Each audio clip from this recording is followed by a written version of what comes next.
Good evening. Tonight we confront a tragedy that's shaken the world. 1 month ago, exactly, Air India flight AI-171, a Boeing 787 Dreamliner bound for London from Ahmedabad, plummeted just 32 seconds after takeoff.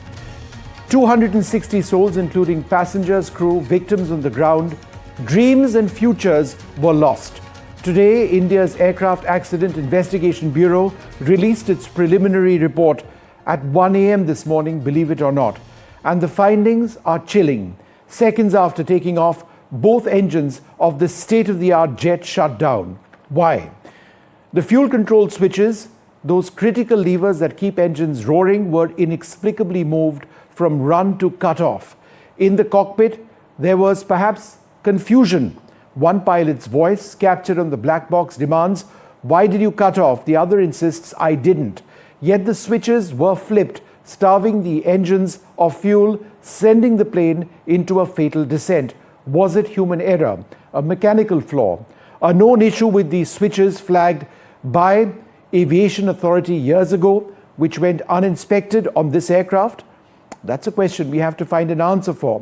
No mechanical faults were found, yet the report leaves us with more questions than answers. Fuel samples were clean. The pilots were experienced, but something went catastrophically wrong. This is not just about one plane, one flight, one moment. It's about trust. Trust in the systems that carry us across skies, trust in the airlines we board, trust in the regulators who vow to keep us safe. The families of the 260 victims deserve answers, not ambiguity. The world is watching, demanding accountability. Was this a tragic mistake, a systemic failure, or something else entirely? India's aviation authorities, Boeing, the manufacturer of the jet, and General Electric, the manufacturer of the engines, must dig deeper, faster, because every day without clarity is a day we risk repeating this horror. We mourn with the families, we stand with the survivor, and we pledge to keep asking the hard questions. The final report may take several months, perhaps up to a year, but the urgency for truth just cannot wait.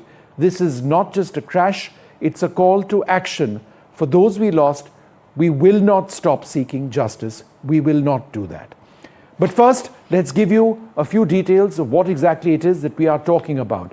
This is the cockpit of a Boeing 787 Dreamliner. It's a state-of-the-art cockpit. It's called a glass cockpit. It's got multifunction displays. The focus of the investigation, manifold, but in fact, it goes to this. The thrust quadrant, as it were. These levers control the power to the engines of the aircraft, the fuel flow to the engines as well. But it's these switches, the fuel cutoff switches, which we're going to be focusing on extensively. Let's give you another view of those fuel control switches, right? So this is the thrust quadrant, which I spoke about. And these are the fuel switches, which are all important. Let's give you a close-up of those fuel switches, and then let me describe what it is that we are talking about. The fuel control switches for the left engine and for the right engine were found cut off, in the cut-off position shortly after the aircraft took off. So the big question is, why did that take place? For starters, let me describe the design of this unit itself. Because the last thing that anybody wants to be doing just as a plane is taking off at a critical stage of its flight is to be switching off fuel. If you switch off fuel to the engines are starved of fuel, and then they flame out. In other words, they stop operating. In a situation where you don't have altitude, there is not very much that you can do unless the engines restart. We'll talk about that in a moment. But look at this console itself. These are guardrails on both sides, here and here. This is to prevent any inadvertent movement of the hands of the pilots to actually hit this very sensitive set of components over here. And the switches that you see over here aren't like your normal light switch, not at all. To toggle them from one position, the on position, which is up, and the off or cut-off position, which is down, you actually pull it, or you can say lift it, and move it down. It locks into position, and therefore if you try and push it back up, it doesn't work. You have to very deliberately pull it and then move it into the other position. Under normal circumstances, you would not be touching these until after a flight is over, when it's safe to switch these off. There are certain circumstances when you might want to switch these off, for example, if there is an engine fire. But there was no engine fire on this occasion, which is why the question arises, why exactly, right? Why exactly were these switches switched off shortly after the flight? Let's also now bring you a few more details so that we can look more closely at all of this. Another angle on those fuel cutoff switches. Remember, they were cut off, in other words, from the run position that you see here, they were brought to the cutoff position. But let's go to the next set of images so that I can talk a little bit more about what took place over here. Shortly after the flight, the engines were found in the cutoff position. The fuel switches were found cut off in the cutoff position. The engine started losing their thrust. There was a mayday call which was announced by one of the pilots that announces a grave emergency. The air traffic controller did respond to that. There was a system called the ram air turbine, which is a small propeller which comes out of the fuselage of the aircraft, which did come out. It generates a basic amount of electrical power to ensure that the cockpit instrumentation works and hydraulic fluids, which are essential for other functions of the aircraft, operate as well. The pilots at that stage had a very brief conversation with each other, one pilot asking the other if he'd switched off the fuel, and that pilot says that no, in fact, I didn't do that. Those weren't the exact words. I'll tell you what the exact words were in a little while from now. Those were the two pilots in the cockpit, and they did have a conversation trying to figure out why those fuel switches were in the off position. They then attempted to relight the switches. In other words, from the off position that I showed you, they moved these switches back to the on position. They lifted it, moved both up to the on position. One of the engines did relight, believe it or not. They actually did restart, but by then it was too late. There just wasn't enough altitude, and by the time that one engine started spooling up to generate enough thrust to enable the aircraft to pull out of that situation, it crashed. So that exactly is the scenario. The big question, what on earth resulted in these switches going down to the off position? Did one of the pilots actually do that? Was it a mechanical issue that resulted in this taking place? That's what we're trying to figure out. Well, joining us at this stage, Captain Kishore Chinta, Captain Saurabh Bhatnagar, KVJ Rao is an aviation expert, and Air Commodore B.S. Devach. They're all experts in this, and they're all deeply perturbed by every aspect of this tragedy. We all are. Captain Chinta, let me come to you first. And let's just focus once again on the fuel switches. Is there any way in which fuel flow to the engines can be cut other than by the fuel switches moving from the on to the off position? Good evening, Vishnu. Yes, the entire report, is hovering around the fuel cutoff switches. The only three ways those can go, like you said, would be a deliberate human action of putting them to cut off, or a mechanical failure of the lock mechanism, or an unexpected software glitch or a software command to the EECS or the electronic engine control, and further to the fuel control unit, FCU, to cut off the fuel shutoff valves. So while the report should avoid speculation, it is not aligning with the ICAO guidelines. It lacks sufficient factual details whether the switches design or the post-crash position to on played any role, based on the FAA safety bulletin also, which said that these lock mechanisms have failed in the past, so there was an advisory. The report doesn't discuss also the critical systems such as the thrust control malfunction accommodation and the FADEC. The mere fact that the engine's relight cycle was initiated, that is done by the FADEC. There is no pilot action other than recycling those. On the Boeing FCTM, there is no action to be done by the pilots before 400 feet. So if the pilots give me a second. You've made lots of points. Let me try and deconstruct a lot of what you've said. Remember, we've got viewers over here who aren't aware of aviation parlance. But let me go across to Captain Saurabh Bhatnagar. Captain, despite what Captain Kishore Chinta says, let me quote what the report says. The report says that immediately the aircraft achieved the maximum recorded airspeed of 180 knots, and immediately thereafter, Engine 1 and Engine 2 fuel cutoff switches transitioned from run to the cutoff position, one after the other, with a time gap of 1 second. The engine number 1 and number 2 began to decrease from their takeoff values as the fuel supply to the engines was cut off.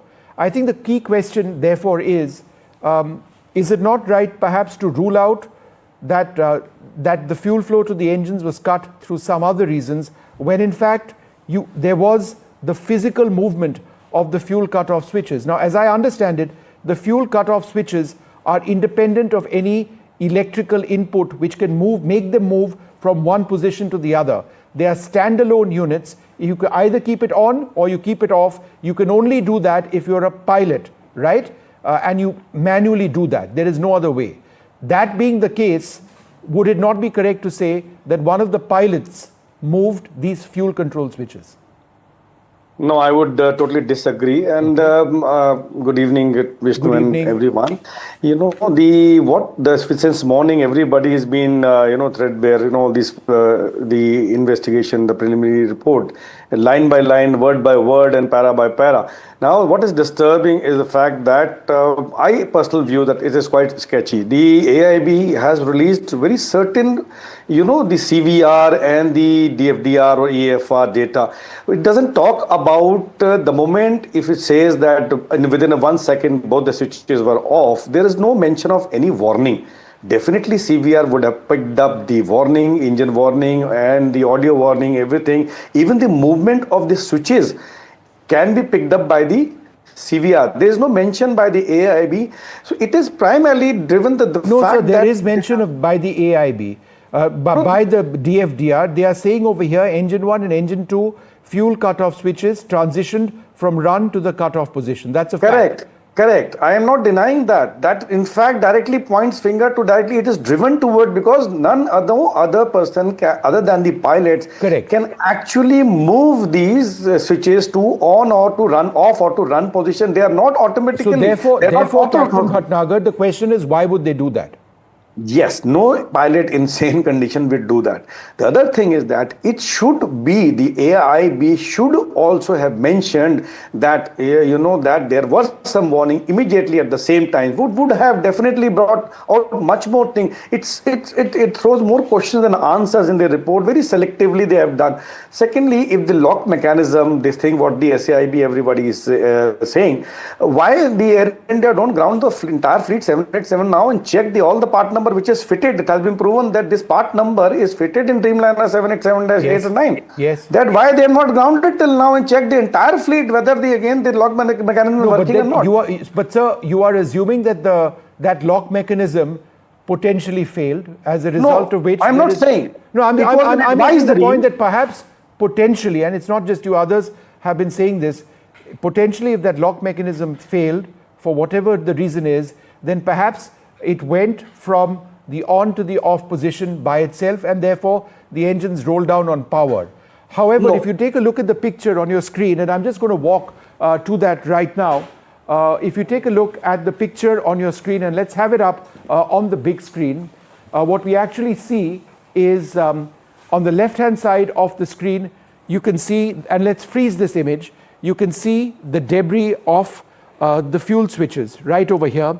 They are both in what appears to be a fixed position, which is the on position, because we do know that the pilots tried to relight the engine. Would it not be correct to say, Captain Bhardwaj, that the examiners would have forensically looked at these switches from the wreckage which was found to see whether the lock mechanism was broken or not? into the all this. Why this has not been reported here in their report? That is very, very important thing which should have come out with, that the lock mechanism was found broken or something of that sort. But the fact still remains that this cannot be moved on its own. It's a spring-loaded switch which has to be physically lifted in case the lock mechanism is there. Physically lifted both the times to run position and also to off position. It cannot move on its own. The pilots also, both the conversation which says they have denied that anybody has moved it. So now the question still remains, which needs to be answered, that why and how these switches were they were reported that transitioned to off position. Okay. Thereafter, the relight was initiated by the both pilots, because that itself. And I think that's the next key point in all of this. KVG Rao, the fact of the matter is that the pilots did relight the engines, or attempt to relight the engines. One was actually spooling up. And the real tragedy over here is if that aircraft, as I understand it, had an altitude of a few thousand feet more, then even on one engine, there is the offhand possibility it may have been able to pull out of that situation, but it was simply too late. They ran out of altitude, they ran out of airspeed, and they ran out of time. The fact that the pilots attempted to relight the engines, would you therefore believe that the pilots were working in unison, right? Yes. They were both trying to fix the problem. Of course, Vishnu, they were, because when you find both the switches, they are coordinating with one another, because that in an emergency, that's what is expected to be done. And there was coordination when it happened. So you can't say that there was no coordination. The fact that they questioned each other as to how did this happen. Now, understand one thing, Vishnu, where is the time? So I think they done the best they could, because they were flying at the seats of 100%. So you have to give them the credit that they tried what best they could do. And as it has been reported, one engine did relight. But the fact is that 8 seconds gap for it to relight also played an important factor, because by then gravity was also trying to pull down the aircraft. So the power was not enough for them to lift. So we have to take into factor all these things. We cannot just isolate it to one switch or what happened other than that. Okay. Air Commodore Sewaj, as I understand it, the two fuel switches are independent of each other, and yet according to the information which has been released, within 1 second, both of the switches went from the on to the off position. How on earth could that happen? This is quite intriguing, very mysterious, because these switches have got adequate safeguards. It had to a deliberate action on the part of the pilots to pull that switch and move it. Now, during takeoff, pilots are focusing on takeoff. There are so many parameters. One pilot is flying, other one is monitoring. It's a very critical phase of operations. So no pilot will go to, and there is no reason for the pilots to go to the fuel control switches and switch them off. There's no reason. There's no logic, and no person in his, normal conditions will ever attempt to do this, because it is a very critical switch, and switching them off is a suicidal, total harakiri. Now, why these switches have automatically come back and then pilots have noticed? Now, it is the presence of mind of the pilot when they notice that there is a loss of thrust on the engines. So it's next, these switches are just below the throttle. So immediately one pilot felt that both these switches are off. So he asked that, why did you switch off the fuel control switches? The other pilot said, I did not. So it clearly brings out that pilots had no role in manipulating these switches or operating these switches. So there is something else, which is, sort of everybody discounting. Even the Boeing company, GE Electric engine manufacturers, and others, Federal Aviation Administration. Air Commodore, half a second. Let me go back to Captain Chinta. Captain Chinta, in fact, what the Air Commodore said is interesting. He spoke about General Electric, he spoke about Boeing. However, there's the NTSP, which is thought to be the global standard when it comes to investigations like this. If there was a fault within the fuel control switches or the throttle quadrant or any part of the aircraft which would result in a crash like what we've seen, within moments or perhaps hours or at best a couple of days of the digital flight data recorder being downloaded, they would have announced around the world that, look, please inspect these components on Dreamliners, of which there are approximately 1,200 around the world. Now, they didn't do that. Boeing didn't have an advisory, neither did General Electric, neither did the NTSB. They seem to have ruled out a failure of any component on the aircraft. What does that indicate? Vishnu, that's exactly what all the aviators since morning have been talking about, that it is alarming that no safety recommendations of immediate nature have been issued by the FAA or Boeing or General Electric. That speaks volumes on why, what, and how. This preliminary report primarily focuses on the movement of those fuel control switches and an interaction between both the pilots. It is in violation of the ICAO Annexure 13, where it clearly states that all the facts have to be put down in the preliminary report without any deliberations or ambiguities. Okay. We have some timestamp of what was pointed out in the EAFR, the flight data recorder, in terms of transition of these switches. But at the same timestamp, you do not have cockpit voice recorder interactions, which state at that same time what was the interaction between both the pilots. So it is very ambiguous or very incorrectly paraphrased in the report by just mentioning in passing just one interaction between both the pilots. At what point of time did that interaction happen? We do not know. And it leaves a lot to be analyzed and thought about. The cockpit voice recorder, Captain Chinta, would be able the download of the cockpit voice recorder's data, the conversations, the system, as I understand it, is designed to discriminate between who is speaking. So if it's pilot 1 who's speaking, then they would know who's pilot 1. If pilot 2 is speaking, based on the inputs of the audio received, they'll be recording that on a separate track. All right? In the report which has come out today, there is no mention of who's saying what. And I find that to be curious as well. Gentlemen, hold on for a moment, because in as much as you are focusing on how impossible it is for the pilots to have switched off the fuel switches, it is an angle that is being probed. Remember, there is no angle which is not probed by investigators around the world, and our own investigators who are leading all of this, which is why Captain Mohan Ranganathan's views, and that's coming up over here, while controversial and certainly something we don't want to hear, is worth listening to, because we need to rule out any possibility on what resulted in this horrific crash. Is there any way in which fuel can be shut off to the engines of the Dreamliner other than the pilots manually switching off fuel by switching these from the on to the off position?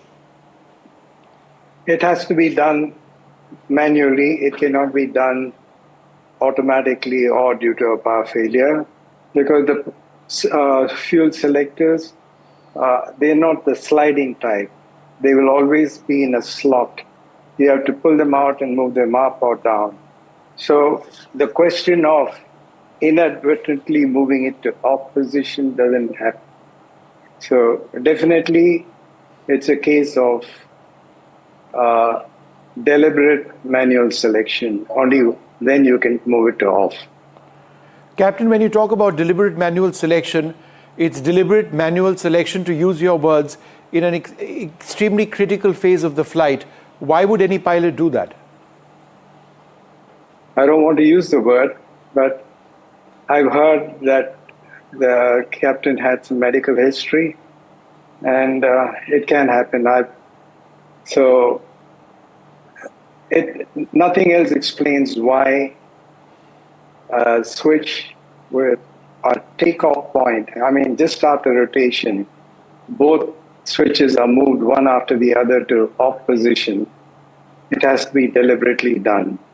Otherwise, if you listen to the voice recorder thing which they have said, the question one pilot asks, "Why did you do it?" and the other pilot says, "I did not do it." Now, this is where the report is showing some, cover-up things, because it's mandatory for all pilots to use their headphones for takeoff and landing. And it is not one pilot or other. It's very clear. The CDR will have either Cam 1 or Cam 2, the cockpit area mic. And if it's on the left side, it'll have Cam 1 recording. If it's on the right side, it'll have the Cam 2 recording. So by putting in a vague term like one pilot said this and one pilot said that is actually very poor reporting. And so the other thing, which is very clear from the report, they clearly mention that the captain was the pilot monitoring and the co-pilot was the pilot flying. Yep. So the pilot flying will have both his hands on the control column. Yep. Because he's rotating the aircraft for it's not automatic. He's rotating the aircraft, he's till the climb, till he sets the autopilot. Both his hands are on the control column. So the pilot not flying is only one, the pilot monitoring is the only one whose hands are free. So to put in a vague term to mislead, I would say, to say one pilot said this and one pilot. So the action is deliberate. That is why I said it has to be manually done. Right, the action is deliberate. We all heard what Captain Mohan Ranganathan had to say. Captain Saurabh Bhatnagar, how would you respond to what he said earlier today to me? Yeah, actually, the thing is a difference between a deliberate attempt and as everyone is saying, inadvertent. And one another point he brought out that everyone knows that why the AAIB did not bring out that which pilot said that, because they are very well aware that which mic has recorded that. Correct. That conversation. That is quite understandable why they did not and why they have left at an open end or sketchy. So there are things which I don't know why AIB is not, but yes, everyone knows that this cannot be. So it either can be deliberate attempt or an inadvertent. There's only two options you can have when physically the switch can be moved. So now it is too early to say anything about. It's easy to point fingers that the pilots know more to defend themselves. That's one thing. Everyone does that. And there are other, obviously, we all know that insurance issues as well, if you point fingers at the Boeing or the engines. So, and, if the relight is taking or one after another, 4 seconds and 1 second, both the from run to cut off, that obviously points questions to a lot of, things. That what exactly has happened at the time, 3 seconds or 4 seconds after the engine. What happened in this 4 seconds, whether the fuel supply was interrupted or there is something happened, the DFDR will pick it up, these 4 seconds of engine data, whether it was working smoothly before it was the transition took place of the fuel control. So that needs also to be analyzed, these 4 seconds of engine parameters. Got it. That's one. Mr. Rao, the words used by Captain Mohan Ranganathan were deliberate manual selection. In other words, the pilots did this deliberately. If you actually extend that line of argument, then it points to something absolutely horrific, right? And I think we know what we are talking about. I don't want to use a few words over here because that would mean getting ahead of ourselves. But the words he used were deliberate manual selection, right? How would you respond to that line of argument that this was done deliberately? I would say those are harsh words at this point of time. Because the medical records of the pilot are not on record anywhere. So I wouldn't want to get into that aspect of what Captain Mohan Ranganathan said.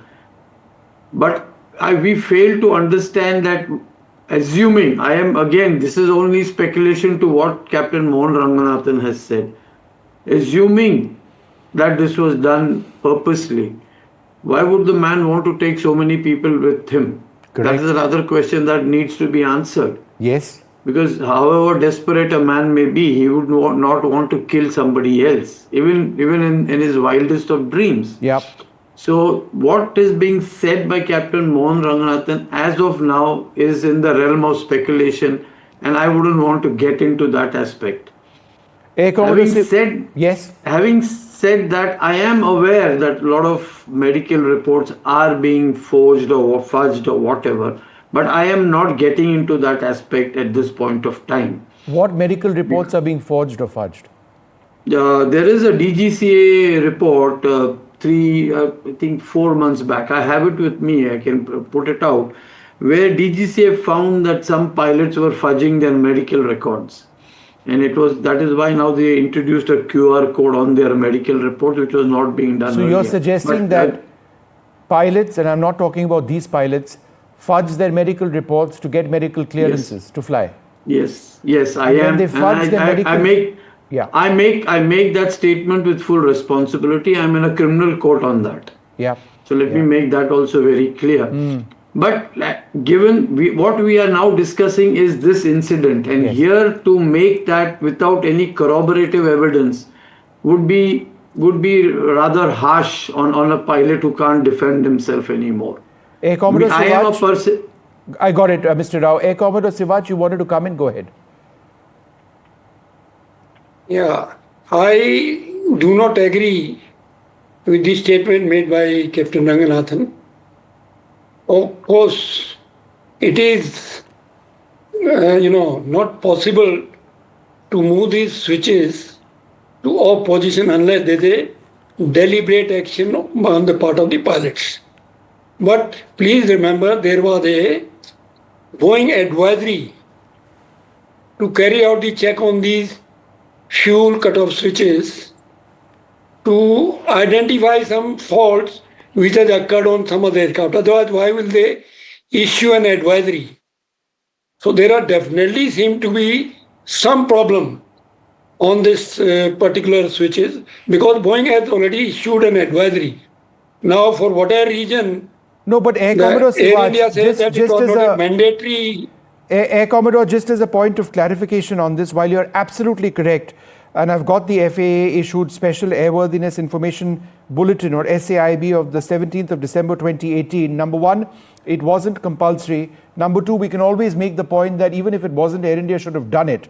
However, in the case of this aircraft, as per what is mentioned in the crash report, the scrutiny of maintenance records reveals that the throttle control module, right, which includes the fuel switches as I understand it, was replaced on VT-A&B, that's the registration of the aircraft, in 2019 and 2023.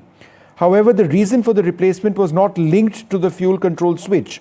There's been no defect reported pertaining to the fuel control switch since 2023 on VT-A&B. So in as much as we are focusing on a potentially faulty fuel control switch, it's got a very new unit over here. And there's been no problem reported so far. Air Commodore? The basic issue is, why did Boeing issue an advisory? And this advisory was optional. Why it was made optional? It should have been mandatory on the part of the whole airline to carry out inspection. And because it was not mandatory, it was not followed, it was not implemented. No checks were carried out. So that is a very serious issue. Fuel, control switches are very critical equipment on board the aircraft. Okay. And if Captain Chinta, I'll ask you the same question. In as much as we, Air India should perhaps have looked into its fuel control switches across its fleet, but they didn't do so because they've in fact issued, I think, a statement where they've said that it wasn't mandatory. In this particular aircraft, since we are talking about this aircraft, the scrutiny of maintenance records reveals that the throttle control module was replaced in 2019 and 2023, and the reason for replacement was not linked to the fuel control switch. There was no defect reported pertaining to the fuel control switch. So we can talk about maintenance practices, but in the case of this particular aircraft, this is a relatively new fuel control switch, part of the throttle quadrant. So it's not likely to have failed. Absolutely. We cannot say with conviction whether the lock mechanism on these fuel control switches failed. At the same time, to suggest that there was a human element to put those switches physically to off position within 1 second of each other is humanly impossible as per me. I mean, if I had to put those switches off, to take my hand in 3 seconds from takeoff to lift those catches and put it off will take at least 3 to 4 seconds, which is what it took them to put it back on. We do not know if, even now, the report doesn't mention based on the CVR or the cockpit voice area mic recordings, whether there was any interaction between both the pilots to actually physically move those switches back to on, or whether there was any interaction which mandated that they put it from cutoff to on. All that we know from just for the sake of argument is that they moved. Just for the sake of argument, would it not be possible, Captain Chinta, just for the purpose of argument, wouldn't it be possible for a pilot intent on switching off the switches to just reach across, lift them up and switch them off within a period of 1 second? That 1 second starts... It is not humanly possible. It is not humanly possible. I need KBC style fastest finger first to take both my hands and put them simultaneously off. I mean, we're talking about, ergonomics. The time starts once the hands are actually on that device, right? Yeah, we're talking about a possibility where one of the pilots had both his hands over there waiting for the aircraft to lift off from the ground and, quickly, deliberately put them off. We're talking about science fiction over here. It's humanly impossible as far as I'm concerned. Okay. And also, Captain Saurabh also very clearly pointed out that there would be much as we hope that what Captain Mohan Ranganathan said is incorrect, that it's not a human element or a deliberate manual selection. Let's not entirely close our minds to that possibility, as long as the final report actually indicates that. If it's not, then we can debunk everything that he said. But until such time, let's keep our minds open to all possibilities. I think that's important. Shouldn't we be doing that? Captain Chinta, briefly. We should also be looking at, while I agree with you that we cannot rule out any possibility, we'll keep this at why aren't we deliberating on a more important aspect of a software malfunction or a software glitch, which would have electronic. These are just mechanical switches which are providing a signal to the electronic engine control, as I said. And as Captain Saurabh also validly pointed out, these would ring off ECAM warnings, audio warnings in the cockpit. Where is all this data systematically laid out in the preliminary report? Captain Chinta, we do not know to that argument, and I've thought very closely about it. When you're talking about a software glitch, and yes, there have been instances of an unpredictable or unexpected rollback of throttles in an ANA 787, but that was after the aircraft had landed. In this particular case, even if there was a software issue which you point out, a software glitch wouldn't mean that these switches physically moved from position A to position B. Software or electrical impulses do not govern the movement of these switches. You can make the point, absolutely. You can make the point, and I would agree with you entirely, that look, there's a software glitch potentially. How do we know that that has not resulted in the engines losing their thrust or flaming out? I'm only countering that argument by saying no software glitch would result in these switches going from on to off, because there is no software interface with these. It's not designed like that. Okay, Vishnu, the DFDR will only record on or off position of these switches. Right. It will not record the physical position of these switches. Electronically, the switch could continue to be on, but there could be an off signal recorded on the DFDR. No, but it says that it went from on to off. There is no camera in the... transition. The word is, Captain Chinta, is transition. It transitioned from on to off. That's the mystery. Exactly. Why did that happen? It's an electronic signal.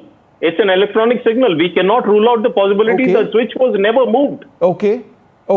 We cannot just rule it out. That's interesting. That is interesting. Captain Bhatnagar, would you like to reflect on what Captain Chinta said? That this could be an electrical impulse which indicates that the switch moved from the on to the off position, when in fact they may not necessarily have moved, and that electrical impulse which indicated that the switches moved was perhaps more accurately indicating that the engines had lost thrust, which we know did take place. Yes, that's a very interesting thing, and I agree with Captain Chinta. Yes, because that explains this 1 second theory also. Because physically you cannot move in 1 seconds both the together. Even if you put your hands both, definitely nobody will do that. But that explains the 1 second theory of electrical impulse. Yes, because the DFDR is only recording the signals which says the transition is happening. Yes, that is correctly. That's a good thing pointed out. Yes, if there is a software glitch, that is why I'm saying this 4 seconds is very important of this when this transition has taken place. If the software glitch is there, this 1 second would, this theory would definitely will help you out that why this 1 second, this because of this software, the DFDR picked up the transition from on to off, and thereafter what the pilot, since both the pilots, denied physically moving, that again, that again tells us that thereafter the pilot started doing the manually the relighting in, and then that explains the 4 second theory of manually switching on the or relighting from off to on, because that is what is exactly happening. Okay, Captain, I'd like to thank you, gentlemen. I'd like to thank you, gentlemen. I'm quickly moving on because we've got a lot more on this program. But in as much as we keep talking about what may or may not have caused this crash, it is important to talk to family members as well. They've lost so much, and that's what I did when earlier today I spoke to Tripti Soni, who lost three family members of her family, three family members, Swapnil, her brother, and two sisters-in-law, Yoga and Alpa Soni. Listen in. Tripti Soni, a relative of somebody who very sadly lost their life in this air crash. Tripti, thank you for having the courage to come on board and speak to us today. Who did you lose in this accident? I lost my younger brother, his wife, and my elder brother's wife. 3 members of my family we lost in this air crash. Our sincere condolences, and I can't imagine what you are going through. Tripti, if you can just tell us a little bit about your thoughts this morning as you go through this report. I think it's quite a preliminary report. It establishes nothing more deeper than the 2 facts that plane had crashed because of the loss of thrust, and loss of thrust might have caused by the cut down of an engine. Now the reason why the engine's fuel was cut down and everything is it's a theory which is being built on that. So unless and until this is being proved, that because pilot in this report says that the pilot said that he did not cut it off. He did not do that. So that has to be given a weightage that there may be some malfunction of it. Not just that it may be some error, which that things this report might have been trying to pointing out at. If it is a fair and free investigation, later stage, I would like that government to put all this DFDR in a public domain for anybody to verify what are the real root cause of this aircraft, and that we are yet to see. Tripti ji, could you tell us a little bit about your family members who aren't here today? Yeah. My younger brother was a very brilliant guy, actually. He was leading our business also, and he was a very intelligent, just 46 years of age. And his wife was also, very bright, and elder brother's wife also. They were the main pillars of our family, was running the family. It's been a month and we are still not out of this shock. It's been a great loss to all of us. And could you tell us a little bit more about them? Tripti, I realize how difficult this is for you. Have you been able to somehow deal with what has happened? I mean, it's not yet, and I don't know how long it will take to deal with or come to the terms with such kind of things. And it's very heart-wrenching whenever we think of this accident. And I have literally no words to describe it. Yeah. Is there anything that you can share with us at this stage? Anything that you'd like to say at all? Yeah, I would like to say that, this investigation should be really fair and free, because there are a lot of, heavyweights are on each side. One side is the Boeing company, one side is Air India, the government. There could be many reasons, and everybody would try to save their skin. So I would really expect, people who are at the helm of this investigation should be, fair and free and transparent manner. They should be conducting this investigation, and in the interest of transparency, whatever data is required by the public has to be put to the public, including the raw DFR data and the cockpit voice recorder data. All right, it's just a horrific loss for so many families over there. Lives snuffed out, futures just destroyed. How on earth did this plane crash? This is the first crash, remember, of the Dreamliner ever. Well, I spoke earlier on today to an excellent specialist in aviation, Jeffrey Thomas, the editor-in-chief of airlineratings.com. Here's what he said. Well, joining us now, Jeffrey Thomas, the editor-in-chief at airlineratings.com. Thank you very much, Mr. Thomas, for being with us. Based on the report that you see so far, and the fact that it's unlikely at this stage for fuel to have been cut off for some other reason, right? What does this indicate to you? Well, look, the report is 15 pages. It's quite comprehensive. But what they're not giving us, though, which is of concern, is they're not actually giving us the complete dialogue of the pilots. They have interpreted what they've said, but they haven't given us the exact quotes of what they said. And then there's no other information about what was going on in the cockpit. So, and we actually don't know. We assume it was the captain who shut off the fuel, but we actually don't know that for certain because, as Mohan said earlier, the co-pilot was flying the aircraft, so his hands were on the control column. So that's one issue that there is a lot of question marks around that aspect. As far as the fuel cutoff is concerned, to your question, yes, there is another way the fuel could be cut off, and that is if you have twin engine failures with a fire, then the FADEC system, the engine control system, will shut the fuel off automatically. So there are other scenarios whereby the fuel could be cut off. And then the other thing that's worrying us is that in 2018, Boeing put out an alert for the switches themselves, saying there was a possibility one might be or two might be faulty because there'd been another issue with the 737 with fuel switches and they used the same fuel switches. And there's a question mark as to whether or not Air India followed through with the checking of those fuel switches. So that's a little bit of a question mark we don't have an answer to at the moment. If this were, in fact, an undamaged unit, then it raises all sorts of possibilities. It raises questions on the conduct of one, if not two, of the pilots, both of the pilots. What business did they have in potentially moving these switches? Because what is clear is that fuel shut-off took place not because of any reason other than the fact that the switches moved. We know as a fact that the switches moved because that's what the report says. So that's what resulted in the engines being starved of fuel.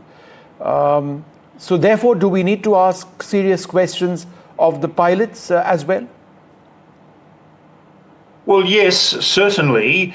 But before we do that, I think we really need to actually understand precisely what was said by each pilot for the duration of this flight, to understand more about the dynamic of what was going on and who was saying what to who, and not just an interpretation. We want the exact words that were expressed, and because all we've got is one interpretation of two comments, and that's all we've got, nothing more. So the report is pushing us in the direction of the pilots, but it's not giving us the data to support a conclusion as to who was responsible and if they were responsible for switching the fuel switches off. All right, so what are some of the key findings of the report itself? Let's remind our viewers of what that 15-page document says. It's across to my colleague Shiva Roor. A 15-page preliminary probe report of AI-171 a whole month after that crash took place. Here, as we begin our coverage right now, is the 10 key findings. We've distilled this 15-page report into 10 key findings of what really is being said in this probe report. Number one, both engines shut down just seconds after liftoff. Number two, big focus on the pilot's conversation because this is absolutely key. Okay, pilot denied initiating the fuel cutoff switches. Okay, let's go to number 3. The voice recorder confirms that there was some kind of confusion or surprise in the cockpit where one pilot asked the other pilot, why did you cut off the fuel control? And the other pilot replied that he did not. The ram air turbine deployed, indicating a total and catastrophic loss of power, probably due to the dual engine failure. The engines did relight, but it was too late because the aircraft was obviously too low, as has been proven in that video. The fuel was clean, the aircraft was fine and within limits. There doesn't seem to have been anything wrong with it. According to the report, no bird strike, no bad weather conditions as well. So that's been officially ruled out as well. Known fuel switch fault was never inspected. There was an advisory about it from the Federal Aviation Authority of the United States back in 2018. There is still no clarity on whether it was inspected, and if not, why not? We don't know this just yet, or whether it was a factor in this. But the fuel control switches appear to have been switched off and then switched on. But by the time the engines came back to life, the aircraft had already crashed. How exactly is all of this being reported by the foreign media? Because remember, this is a massive battle of perception, not just for Air India, but for General Electric and indeed for Boeing. My colleague Osama has this report. The preliminary report is currently out and it has made some very key observations. This report has come out after 1 month, 1 month after this crash. It says that the fuel switches were shut off within seconds. While there have been hosts of reactions, but what we are getting at this moment is the way the foreign media has reported this entire probe and this entire report. In fact, the foreign media's coverage of the Air India crash report has sparked controversy with some of the outlets. They are accused of biased reporting. Some media outlets are attempting to shift the blame from Boeing to the Indian pilots. Some outlets, they have been cherry-picking details from the preliminary report to support their own narrative, while some have raised doubts about investigation transparency. While some outlets, they have placed responsibility on the cockpit crew, others have pointed out gaps in the investigation, noting that the preliminary report doesn't really say how the switch could have been flipped to the cutoff position. In fact, when you take a look at all the headlines that have been floating around since this report came out, the question that comes out of this is that is this about raising doubt, or is it whitewashing by the foreign media? Take a look at what Reuters have headline. It says that Air India jets fuel switches in focus as crash preliminary report nears. What does it imply? It basically implies that doubts are being cast on the mechanical integrity, and Boeing's fuel switch logic is now under global spotlight. What does the Wall Street Journal says? Their headline says that AI crash report confirms fuel was cut off before accident. The implication, no room for speculation. Fuel cutoff is now a fact, is what it says. Also raises red flags on the design and the SOPs. Meanwhile, the New York Times, they have headlined that Mayday call in 2 minutes to engine 2's shutdown. 7 key questions have been raised. The implication of that headline, the global press isn't pulling punches. New York Times has accused the report of raising more questions than answers. The BBC says why cockpit audio deepens the mystery of Air India crash. The implication that even the voice recorder unsettles foreign analysis. These analysts doubt have been cast on crew coordination and aircraft logic. Meanwhile, the Sky News, it headlines saying that fuel to engines of Air India plane cut off moments after takeoff. The implication again, simple, chilling, factual, zeroing in on timing as well as intent. All right, well, we're going to take a short break at this stage. We're going to come back with the very latest on this track. Every single aspect of this horrific crash. The crash report is now out. What does the preliminary report say? Remember, the final report will still take several months to come out with. But on the basis of what we've learned now, what are some of the conclusions, if any, that we can make? More on that coming up. Stay tuned.